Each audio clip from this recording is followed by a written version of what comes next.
ხალხმა სიყვარულით უნდა ძლიოს სიძულვილს და გადოს ხიდების სხვადასხვა თემის წარმომადგენლებს შორის. ეს არის მუჰამედ ალ-ისას, მუსლიმთა მსოფლიო ლიგის გენერალური მდივნის გზავნილი, რომელიც ევროპულ საუბრებში სტუმრად ყოფნის დროს გაავრცელა. ბატონო მუჰამედ ალ-ისა, თქვენ მუსლიმთა მსოფლიო ლიგის გენერალური მდივანი ბრძანდებით და სულ ცოტა ხნის წინ შეხვდით საფრანგეთის მთავრობას. თუ განიხილეთ აქ, საფრანგეთში და ზოგადად ევროპაში მცხოვრებ მუსლიმთა თემის მდგომარეობა. Muslim communities here in France and generally in Europe. მუსლიმთა საზოგადოება, რომელიც მსოფლიოს მასშტაბით დაახლოებით 2 მილიარდ ადამიანს აერთიანებს, მშვიდობიანია და იცავს მთელ მსოფლიოში სხვებთან თანაცხოვრების პრინციპებს, რომლებიც ისლამის რელიგიის სწორად აღქმაზეა დაფუძნებული. საზოგადოების ამ უზარმაზარ ჯგუფს აქვს შეგნება, უყვარს სხვა ადამიანები და შესანიშნავად ცხოვრობს მათ გვერდით. არიან გამონაკლისებიც. ისინი მხოლოდ საკუთარ თავს წარმოადგენენ და მათი რიცხვი ძალიან ცოტაა. ისინი აღიარებენ ექსტრემისტულ იდეოლოგიას და ისლამის შესახებ გავრცელებულ მცდარ კონცეფციებს. ზოგჯერ მათი მიზნები სულაც ისლამს მიღმა დგას და ისლამს იმისთვის იყენებენ, რომ საკუთარი დღის წესრიგის სისრულეში მოიყვანონ. რას ურჩევდით ევროპაში მცხოვრებ მუსლიმებს? როგორ უნდა მოიქცნენ იმ საზოგადოებაში, რომელიც ძირითადად სეკულარულია? In a society that is mostly secular. نصيحتي لهم هو ურჩევ მისდიონ ისლამს, რომელიც მათი რელიგიური იდენტობაა და ამავე დროს ჩაერთონ ეროვნულ საკითხებშიც, რომელიც მათ ეროვნულ იდენტობას ეხება, რადგან დარწმუნებით შემიძლია უთხრა მათ, რომ არავითარი კონფლიქტი არ არსებობს მათ ეროვნულ და რელიგიურ იდენტობას შორის, რომლის საფუძველზეც ისინი მუსლიმებად ითვლებიან, რადგან მთელ მსოფლიოში არც ერთი ცივილიზებული ქვეყნის კონსტიტუცია არ აზიანებს რელიგიის თვითმყოფადობას. Let me მოდი ცოტა შევალამაზებ ამ კითხვას. ზოგჯერ ევროპული კანონები კრძალავენ ისლამთან დაკავშირებულ რელიგიურ რიტუალებსა თუ ჩვევებს.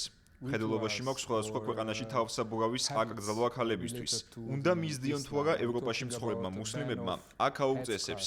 women in different countries. Should Muslims here in Europe follow these rules? لا أعتقد أن هناك არ მგონია მომგებიანი იყოს თუ ადამიანს შეუზღუდა რწმენის გამოხატვის თავისუფლებას. თუმცა თუ კი აკრძალვა კონკრეტულ რელიგიურ ატრიბუტს ეხება, აქ უკვე წინააღმდეგობას ვაწყდებით, რადგან სხვა რელიგიის წარმომადგენლებს აქვთ უფლება ატარონ საკუთარი რელიგიის გამომხატველი ატრიბუტები. კანონმაც უნდა გაითვალისწინოს ტოლერანტობის ფაქტორი. დიახ, და ეს სულაც არ აყენებს ზიანს ეროვნულ იდენტობას. لابد أن يكون هناك تسامح أيضا بالتشريعات. نعم، وهذا لا يؤثر على الهويات الوطنية مطلقا.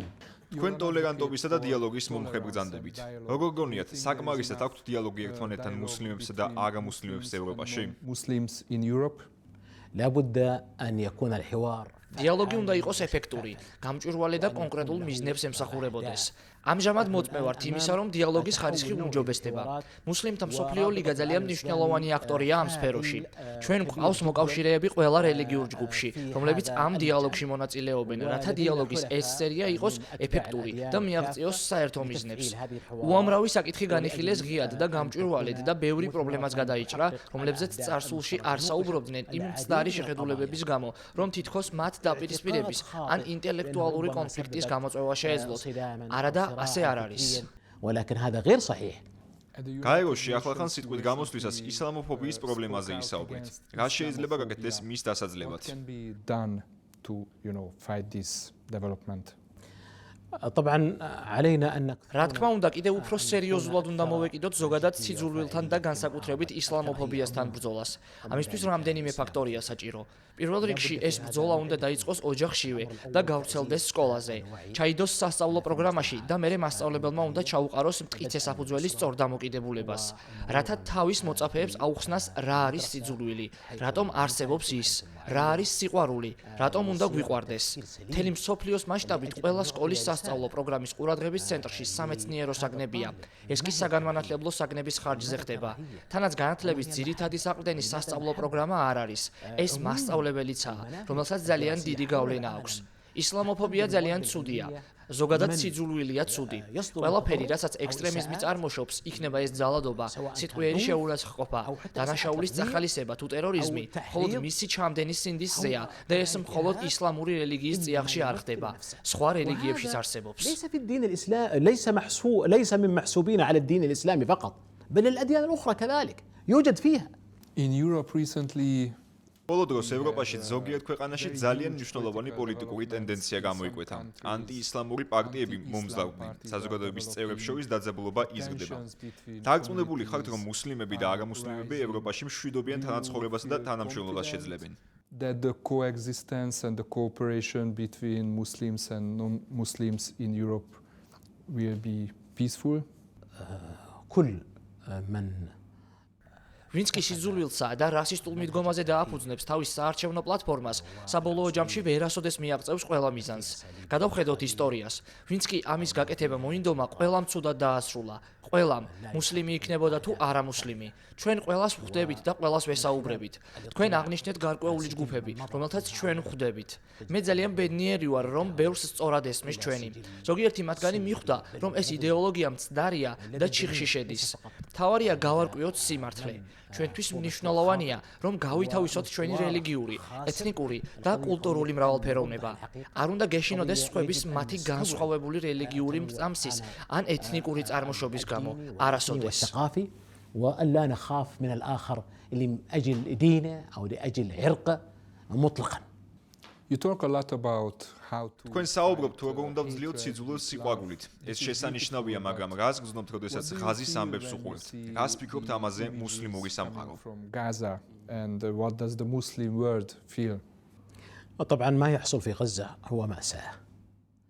რა თქმა უნდა, რაც ღაზაში ხდება, ტრაგედიაა და უთანაბრდება გენოციდს. ის რაც ღაზაში ხდება, არ ღვევს საერთაშორისო და ჰუმანიტარულ კანონებს. თავისი მრავალფეროვნების მიუხედავად, მსოფლიო მიაღწია შეთანხმებას ამ საკითხზე. ჩვენს თანამედროვეობაში მსგავსი ტრაგედია არ გვინახავს. ჩვენ ოპტიმისტურად ვართ განწყობილნი. ეს ტრაგედია შედეგად მოიტანს პასუხისმგებლობას და ეს კიდევ უფრო გაგვაერთიანებს. ჩვენ გვჯერა, რომ ღაზა ისევ მოიკრებს ძალას, თუმცა უკვე პალესტინის სახელმწიფოს კონტექსტში. პალესტინელ ხალხს აქვს უფლება იცხოვროს დამოუკიდებელ სახელმწიფოში და აღმოსავლეთი იერუსალიმი იყოს მისი დედაქალაქი. ეს პალესტინელების უფლებაა. هذا حق للفلسطينيين. ანტისემიტიზმის შემთხვევებიც მატულობს არა მხოლოდ ევროპაში, არამედ მთელ მსოფლიოში. როგორ შეიძლება ამ ფენომენის დამარცხება? phenomenon. نحن ضد أي أسلوب من ჩვენ სიძულვილის ნებისმიერი ფორმით გამოხატვის წინააღმდეგი ვართ. ასევე წინააღმდეგი ვართ ხალხის მიმართ ანტაგონისტური დამოკიდებულებისა, მათი რწმენისა და რელიგიური კუთვნილების ნიადაგზე. ჩვენ ვმუშაობთ ჩვენს პარტნიორებთან ერთად მთელ მსოფლიოში, რათა დაუპირისპირდეთ მსგავს შეთქმულებებს. რა თქმა უნდა, იმისთვის ვიყავით ოსვენციმში, რათა ყველას გასაგონად გვეთქვა, რომ ისლამი უარყოფს, კიცხავს და მკაცრად გმობს ჰოლოკოსტს. ყველას ვუთხარით, რომ ისლამი უარყოფს, კიცხავს და უპირობოდ კრიმინალად აცხადებს გენოციდსა და ებრაელების თემის დარბევას, რადგან ისინი ებრაელები იყვნენ აღმსარებლობით ან წარმოშობით. ისიც ვთქვით, რომ ეს ვიზიტი პოლიტიკური მნიშვნელობის კი არ იყო, არამედ ჰუმანიტარული, მორალური და ღირებულებებზე დაფუძნებული. ისიც აღნიშნეთ, რომ ყველაფერი, რაც ღაზაში ხდება, ისრაელის მოქმედი ოკუპაციური მთავრობის დამსახურებაა და არა სხვა ებრაელებისა. ჩვენ შეგვიძლია ამის გარჩევა. سائر اليهود. فنحن نفرق في هذا.